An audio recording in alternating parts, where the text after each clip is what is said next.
오셨습니다. 위원분 오셨습니다. 날씨가 이제 점점 따뜻해지니까 얼굴들이 좀 더 화사해지신 것 같으세요. 우리는 이제 계속 그 갈라디아서를 제가 설교할 때는 순차적으로 살펴보고 있는데요. 지금은 이제 사순절 기간을 지나는 중이라서 그 예수 그리스도의 십자가의 의미, 이걸 조금 더 깊이 생각해 보는 시간을 가지고 싶어서 그 6장 본문 중간을 살짝 건너뛰고 갈라디아서의 끝부분을 먼저 살펴보고자 합니다. 이제 거의 6장 마지막 장이잖아요. 정말 대장정의 시간을 지내왔는데, 제가 이제 갈라디아서 처음 설교할 때 바울이 갈라디아 교회에 이 편지를 왜 쓰게 되었다고 했는지 기억을 하시나요? 네, 계속 이제 할 때마다 이제 제가 전해드리긴 했는데, 이 바울이 갈라디아 교회에서 소식을 들어요. 그 갈라디아 교회에 이런 일이 있었다 하고 이제 소식을 듣는데, 뭔가 이제 잘못된 그런 이야기를 듣게 돼요. 어떤 소식이라고 했죠? 다 알고 계시는데 말씀 안 하시는 거죠? 바울이 가서 갈라디아 지역에 예수 그리스도에 관한 복음을 전했어요. 근데 바울이 떠나고 난 다음에 어떤 사람들이 왔어요. 그리고 나서 이제 또 그 갈라디아 교인들에게 말하기를, 너희가 구원을 받으려면 예수 그리스도를 믿는 것만으로는 부족해. 거기에 믿는 것도 믿어야 되지만 더 좀 뭔가를 해야 돼.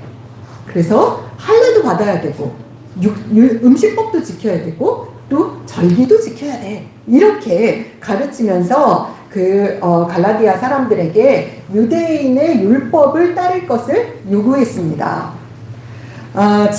우리는 지금까지 그 가르침이 무엇이 잘못되었는지 살펴봤고요. 바른 진리 안에 거하기 위한 이 갈라디아서의 긴 여정을 함께 해왔습니다. 이제 아마도 우리 매일교회 성도 여러분들은 이제 이런 거짓 복음에 흔들리지 않는 굳건한 진리 위에 선 예수 그리스도의 제자가 되었을 줄로 믿습니다. 그런데요, 여러분, 그럼 그 사람들은 왜 거짓 복음을 전했던 것일까요? 그 이유가 우리 6장 12절에서 13절에 나오는데요. 함께 읽어보도록 하겠습니다. 시작! 무릇 육체의 모양을 내려하는 자들이 억지로 너희에게 할례를 받게 하는 그들이 그리스도의 십자가로 말미암아 박해를 면하려 함뿐이라. 13절이요. 할례를 받은 그들이라도 스스로 율법은 지키지 아니하고 너희에게 할례를 받게 하려 하는 것은 그들이 너희의 육체로 자랑하려 함이라. 네, 바울은 이 거짓 교사들이요, 이 거짓 교사들을 육체의 모양을 내려하는 자들이라고 표현하고 있습니다. 이것은요, 육체의 모양을 내다, 이 뜻은요, 좋은 얼굴을 가진, 또 좋은 모양을 내는 이라는 의미인데요. 다시 말해서 그들은 외적인 것만을 중시하면서 거칠에만 일삼는 자들이다 라는 뜻으로 쓴 거예요. 이렇게 겉과 속이 다르고 또 겉모양만 중시하는 거짓 교사들이 갈라디아 성도들에게 무엇을 요구했느냐? 억지로 할례를 받도록 강요했다라고 이렇게 성경이 증언하고 있습니다. 이렇게 한 할례라는 것은요, 이런 어떤 그 구약시대에 그 하나님께서 주신 언약적 관계에서 행해진 할례가 아니라 외형적인 겉모습만 갖추기 위한 행동이었다는 것입니다. 바울은요, 그들이 할례 받는 것을 그렇게 강요하면서도 스스로는 율법을 지키지도 않는 거짓물이다 라고 비판하고 있는 것입니다. 그런데 그들은 왜 이렇게 갈라디아 교인들에게 억지로 할례를 받도록 강요하고 있는 걸까요? 우리 이제 13절에 보면은 너희에게 할례를 받게 하려 하는 것은 그들이 너희의 육체로 자랑하려 했다라고 합니다. 그들은 육체의 할례를 받은 사람들을 자랑하려고 했습니다. 그들은 외면적인 행동, 거칠해, 그럴듯해 보이는 행위, 이런 것들을 자랑하고자 했습니다. 그 사람들은요, 이 많은 사람들이 내 가르침 받고 할례 받았어. 이렇게 그 할례 받은 많은 무리들로 인해서 자랑하고 싶었던 것입니다. 성도 여러분, 오늘날 교회 안에서도요, 이와 같은 잘못된 행동들을 하는 경우가 종종 있습니다. 우리 목사님이 세례 준 사람이 얼마나 많은데, 제자 삼은 사람이 얼마나 많은데, 우리 교회가 얼마나 큰데, 우리 찬양대가 얼마나 웅장한데, 이렇게 말하는 분들, 또 그런 목사님이 실무하는 그런 큰 교회에 출석하는 것을 자랑 삼아 말하는 사람들을 저는 많이 봤습니다. 그러나 여러분, 교회의 크기, 교회의 웅장함, 또 교회의 평판, 이런 것들이 여러분들의 신앙의 수준을 결정하는 잣대가 아닙니다. 뿐만 아니라 나의 학력, 나의 명성, 나의 사회적 인정, 교회 내에서 내가 무슨 일을 하면 어떤 직분을 가졌는지, 이런 것들도 내 신앙하고는 아무 상관이 없습니다. 훌륭한 목사님 밑에서 교육받으면 좋은 신앙인이 될 가능성이 높긴 합니다. 그렇지만 그 목사님의 신앙과 내 신앙은 별개입니다. 그렇기 때문에 우리는 이렇게 외적으로 드러나는 어떠한 것들로도 자랑할 이유가 전혀 없는 것입니다. 네. 그러나 우리는 이런 외적인 요소들이 신앙의 증거인 것으로 착각하는 경우가 너무 많습니다. 예배에 잘 참석하면 물론 중요한 일이긴 하지만 좋은 신앙인이다 라고 이렇게 그냥 생각해 버립니다. 모태 신앙인이라고 자랑하고 싶어 합니다. 교회에서 이런저런 봉사활동 하고 있다고 인정받고 싶어 하고요. 또 칭찬받고 싶어 합니다. 자랑하고 싶어 합니다. 우리는 늘 자랑거리를 찾습니다. 내가 얼마나 부자인지 자랑하고 싶어 합니다. 또 우리 아들, 딸들이 얼마나 성공했는지 자랑하고 싶어 합니다. 오늘 얼마나 멋진 옷을 입고 왔는지 누가 알아봐 주길 바랍니다. 내가 얼마나 성공했는지, 내가 얼마나 많이 배웠는지, 또 내가 얼마나 근심 걱정 없이 잘 사는지 누군가에게 말하고 싶어 합니다. 그러나 오늘 사도 바울은 이렇게 말합니다. 14절 상반절 함께 읽어볼까요? 시작. 그러나 내게는 우리 주 예수 그리스도의 십자가 외에 결코 자랑할 것이 없습니다. 여러분, 사도 바울이 얼마나 자랑할 것이 많은 사람입니까? 그는 태어날 때부터요, 로마 시민권을 지닌 사람이었고요. 또 그 유명한 가말리엘 문화에서 교육받은 학식이 풍부한 엘리트 중에 엘리트였습니다. 그는 유대 민족 안에서 지도층으로 나아갈 수 있는 탄탄한 이력을 지니고 있었고, 또 부와 명성도 거머쥘 수 있는 그런 사람이었습니다. 그러나 그가 예수 그리스도를 만난 이후에 나는 예수를 위하여 모든 것을 버리고 이 모든 것을 배설물로 여긴다 라고 고백합니다. 바울에게는 그가 쌓은 모든 것이 배설물이니 자랑할 것도 없는 것입니다. 그리고 이제 사도 바울은 그에게 자랑할 것은 오직 예수 그리스도의 십자가밖에 없다고 말합니다. 여러분, 지금은 십자가를 이렇게 교회 종탑 위에도 세우고요. 또 여자분들 같은 경우에 뭐 귀걸이도 하고 목걸이도 하고 뭐 이러잖아요. 또 우리 지금 이 성전에도 이렇게 멋있는 십자가를 걸어 놓았습니다. 십자가라는 것은요, 우리 기독교를 나타내는 가장 큰 상징입니다. 여러분, 상징이라는 것을 이렇게 보면 그렇구나 하고 고개를 끄덕이게 만듭니다. 불교에서는 연꽃을 상징으로 삼고 있죠. 이 진흙에서 자라나서 아름다운 꽃을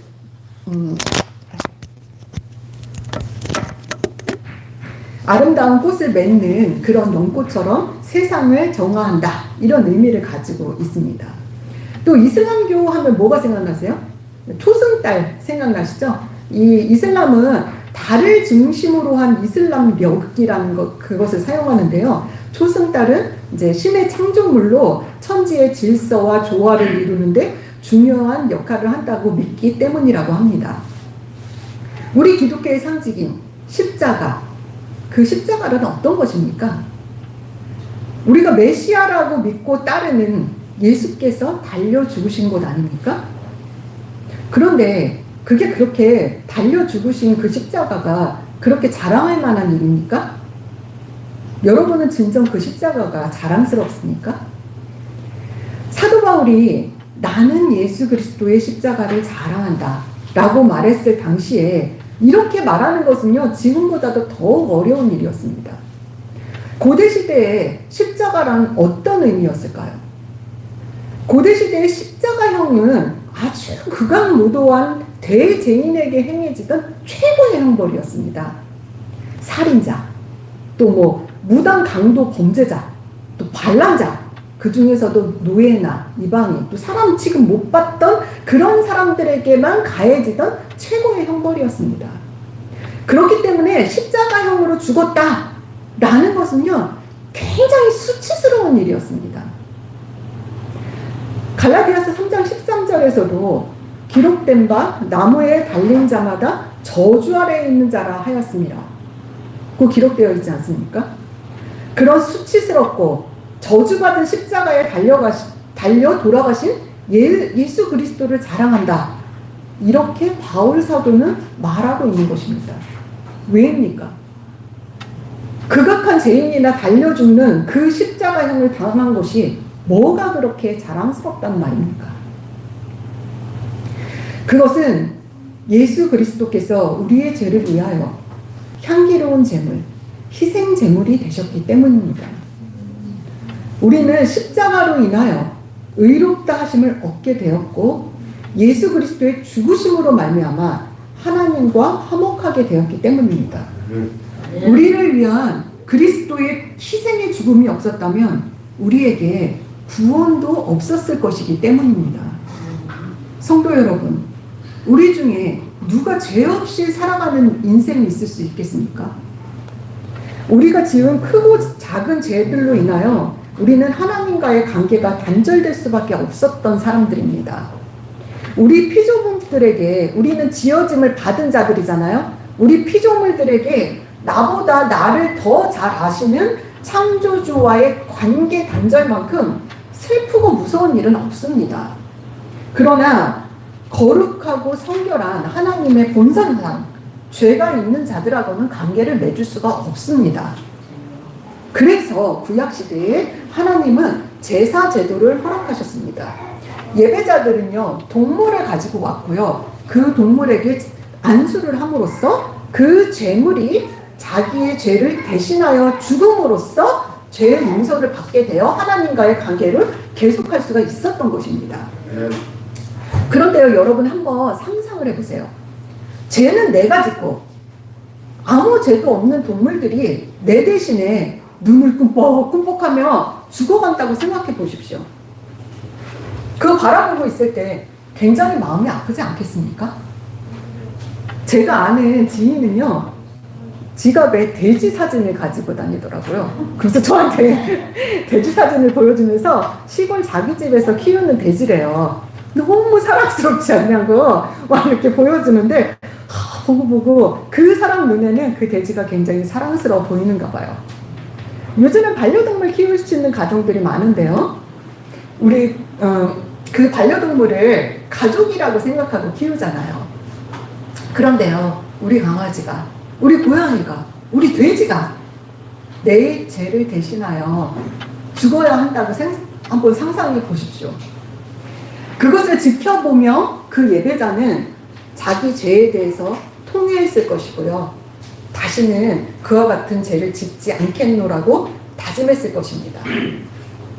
그런데요, 우리 연약한 인간은 또 같은 죄를 또 짓고 또 시간이 지나면서 이제는 형식적인 제사를 드리게 됩니다. 결국 이러한 제사로는요, 하나님을 기쁘시게 하지 못하고 죄를 계속하지도 못하고 하나님과의 관계는 단절될 수밖에 없었습니다. 히브리서 10장 3절에서 4절 함께 읽어보겠습니다.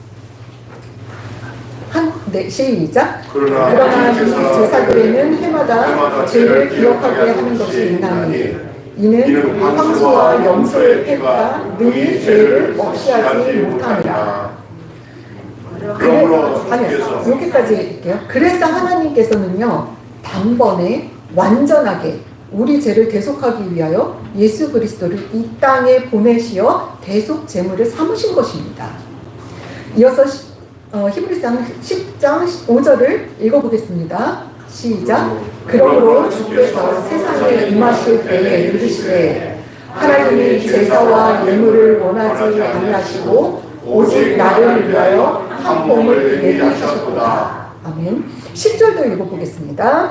이 뜻을 따라 예수 그리스도의 몸을 단번에 들이심으로 말미암아 우리가 거룩함을 얻었노라. 아멘.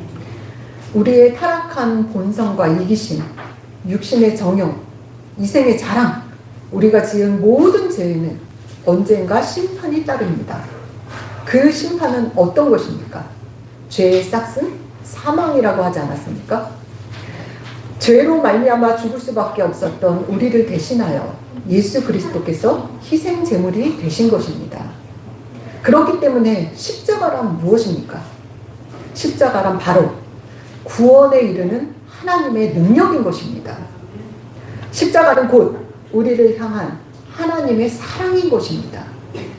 이 사랑을 깨달은 바울이 오직 십자가만을 자랑한 것은 너무나 당연한 일이었습니다. 성도 여러분, 여러분들에게도 이 십자가 사랑의 감격이 있습니까? 죽음으로 연결된 내 죄가 얼마나 무거운 것인지, 그 사망의 음침한 골짜기에서 나를 꺼내주신 은혜가 얼마나 한량없는 것인지, 그 사랑이 이 세상 어떤 것과도 바꿀 수 없는 것인지 아시겠습니까? 이 사랑을 깨달은 사람은 우리 주 예수 그리스도의 십자가 밖에는 자랑할 것이 없습니다. 주 예수보다 더 귀한 것은 없다고 고백할 수밖에 없습니다. 이 세상 부귀, 명예, 행복과 바꿀 수가 없는 것입니다. 이 세상 즐거움 다 버리고 이 세상 자랑 다 버릴 수밖에 없는 것입니다. 그래서 사도 바울은 이렇게 고백합니다. 14절 하반절을 함께 읽어보도록 하겠습니다. 그리스도로 말미암아 세상이 나를 대하여 십자가에 못 박히고 내가 또한 세상에 대하여 그러하니라. 아멘. 그리스도 죽음 이전의 저와 여러분은 율법에 매인 죄의 종이었습니다. 그 죄와 더불어 죽음이 우리에게 왕노릇하였습니다. 우리는 육신의 지배당하며 살았고요. 우리의 육신, 그런데요, 우리의 육신은요, 곧 우리의 자아고요. 또 자기 중심성으로 가득 찬 이기적인 우리 육체입니다.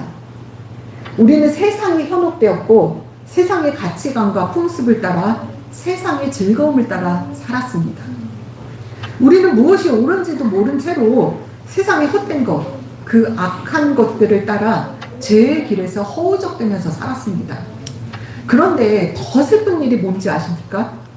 우리가 죄악 속에서, 세상 속에서, 헛된 인생 속에서 허우적대면서 살고 있다는 것 자체를 깨닫지도 못하고 살아간다는 것입니다. 그러나 여러분, 예수님께서는 자기 몸을 십자가에 던지심으로 우리를 그 악한 세대 속에서 건져주셨습니다. 그리스도의 십자가는 이 모든 것을 이기고 우리에게 승리를 주시는 하나님의 능력입니다. 갈라디아서 3장 1절에는요, 예수 그리스도께서 십자가에 못 박히신 것이 너희 눈앞에 밝히 보인다 라고 기록되어 있는데요. 여기서 못 박히신은 완료 시제로 쓰여져 있습니다. 다시 말해서 그리스도의 사역이 그 십자가에서 완성되었다. 이미 완성되었다. 그분이 십자가에 못 박히심으로 하나님 앞에서 우리가 의롭게 되었다라고 선포하고 있는 것입니다.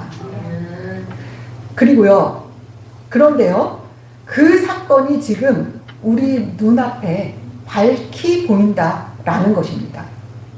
바로 내 눈앞에서 직접 전개되고 있다는 것입니다. 예수 그리스도의 십자가 사건은요, 과거의 역사적인 사건이 아니에요. 2000년 전 골고다 언덕에 모인 사람들만 목도한 사건이 아니라는 것입니다.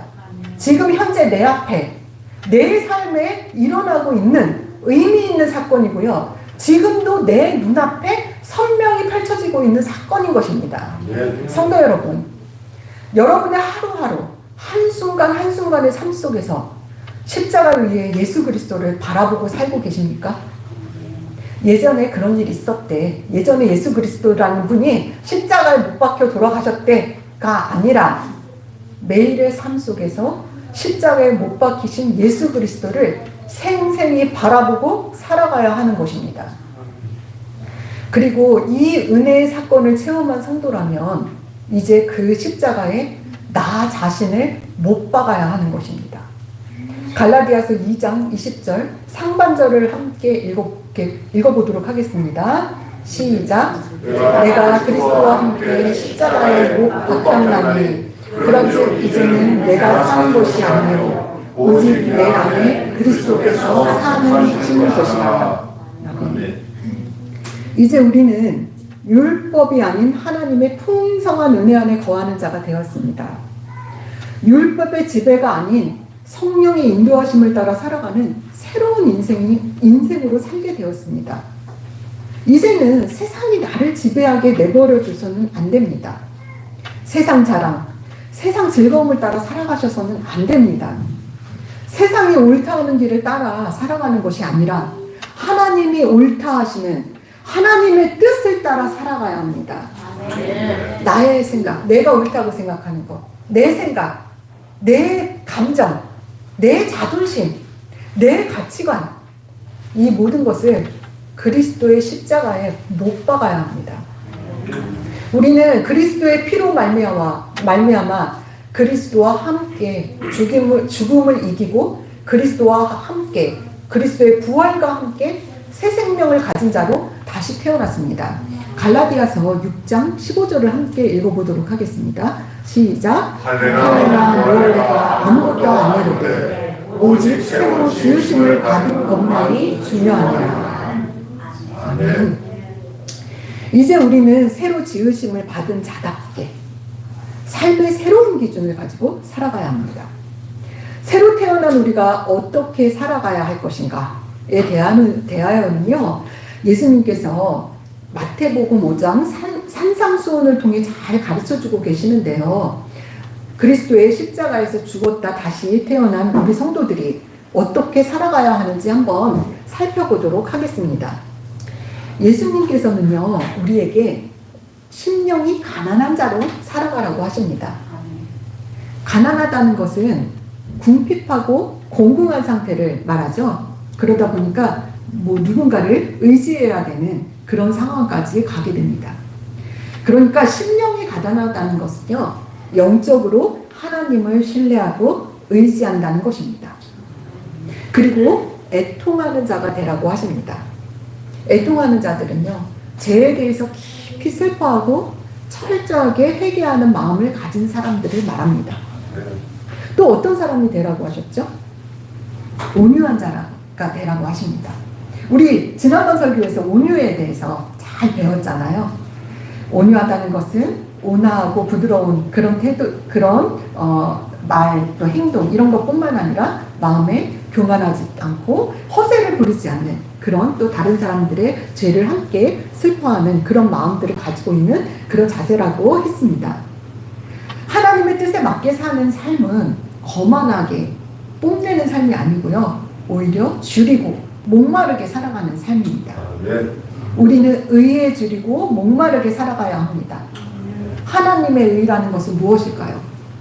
하나님의 의라는 것은 하나님께서 자신의 언약을 성실히 지킴으로써 그의 백성을 구원하신다 라는 뜻입니다. 이 하나님의 의를 소망하는 사람들은 하나님에 대한 갈증과 목마름이 더해지면서 하나님을 더욱 사모하게 됩니다. 하나님은 그런 이들을 만족하게 충만하게 채워주실 것입니다. 또한 우리는 긍휼히 여기는 자로 살아가야 합니다. 긍휼히 여긴다는 것은요, 상대방이 죄인임에도 불구하고 동정심을 갖는 그런 태도입니다. 우리도 또한 죄인 되었었고요. 하나님의 자비를 맛보았기 때문에 우리는 그런 다른 사람들을 향한 긍휼한 마음을 품어야 합니다. 그리고 우리는 마음이 청결한 자가 되어야 합니다. 이는 도덕적이고 영적인 성결의 개념인데요. 두 마음을 품지 않고 오로지 하나님 한 분께 대하여만 순전한 마음을 갖는 자세입니다. 또 우리는 화평케 하는 자가 되어야 합니다. 다른 사람과의 관계에서 분쟁을 일으키지 않고 더 나아가서 다른 사람을 하나님과 화해시키는 사명을 감당해야 하는 것입니다. 여러분, 성도란 의를 위하여 핍박을 받는 자들입니다. 의는 예수님 그 자체이십니다. 의 대신 예수님을 전하고 의 대신 예수님을 따라 살아갈 때 성도들에게 핍박이 올 수 있습니다. 그러나 성도에게 어떤 핍박이나 고난이 오더라도 우리는 온전한 의가 되시는 예수 그리스도께 헌신하며 예수 그리스도를 따라 살아가야 하는 것입니다. 성도 여러분, 세상과 타협하고 또 세상 풍조 따라 이렇게 살아가기보다는요, 예수님께서 말씀하신 대로 또 하나님의 뜻대로 그렇게 살아간다는 것은 결코 쉬운 일이 아닙니다. 우리가 세상과 같이 살아가지 않을 때 세상은요, 우리를 핍박하기도 하고 또 조롱하고 비난하기도 합니다. 세상적인 실패를 견뎌내야 하기도 합니다. 우리가 살아가는 세상은 광야와 같습니다. 뜨거운 햇볕이 내리쪼이고 또 우리 인생의 짐은 굉장히 무겁습니다. 이 광야 같은 이 세상에서 방황하면서 살아갈 때 우리의 쉴 곳이 어디입니까? 바로 예수 그리스도의 십자가 그늘 아니겠습니까? 네. 저는 찬송가 십자가 그늘 아래 이 찬송가 우리 이따가 황금 씨한테 부를 건데요. 굉장히 좋아하는 찬송가 중에 하나입니다. 이 찬송 가사는요. 스코틀랜드 에든버러 태생의 클레페인이라는 여류 시인이 작시한 곡입니다. 이 클레페인은요. 평생 몸이 허약해서 어떤 그 봉사단체의 도움을 받고 그렇게 살다가 39세에 젊은 나이에 소천했다고 합니다. 클레페인은 짧은 생애를 살았지만 병들고 소외된 사람들에게 힘과 용기를 주는 밝은 사람이었다고 해요. 이 시는 그 클레페인이 죽기 1년 전에 쓴 시인데요. 그녀 인생이 순탄하지만은 않았을 것이라고 가히 짐작이 갑니다. 연약한 육체로 인해서 많은 것을 포기하고 낙심할 일도 많았을 것입니다. 그녀에게 인생이 얼마나 무거운 짐이었을까요? 이 찬송가 1절을 보면 그 인생의 고단함이 절절히 느껴지는데요. 제가 한번 읽어드릴게요.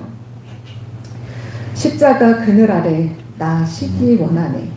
저 햇볕 심이 뜨겁고 또 짐이 무거워.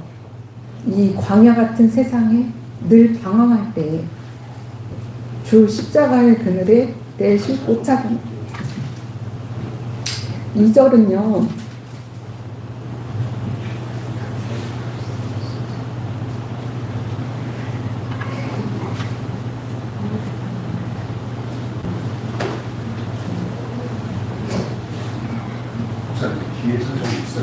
찬송가 한번 띄워주시겠어요?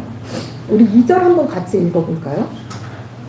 시작. 내 눈을 밝히셔서 십자가 볼 때 날 위해 고난당하신 주 예수 보인다. 그 형상 볼 때 내 마음에 흩질림 받아서 그 사랑 감당 못하여 눈물만 흘리네. 클레페인은요, 자신에게 그 몰아닥친 환난과 고난 속에서도 하나님을 원망하거나 불평하기보다는요, 자기를 위해 십자가를 지신 예수 그리스도의 모습을 생각하며 나아가야 한다고 시를 통해 간증하고 있습니다.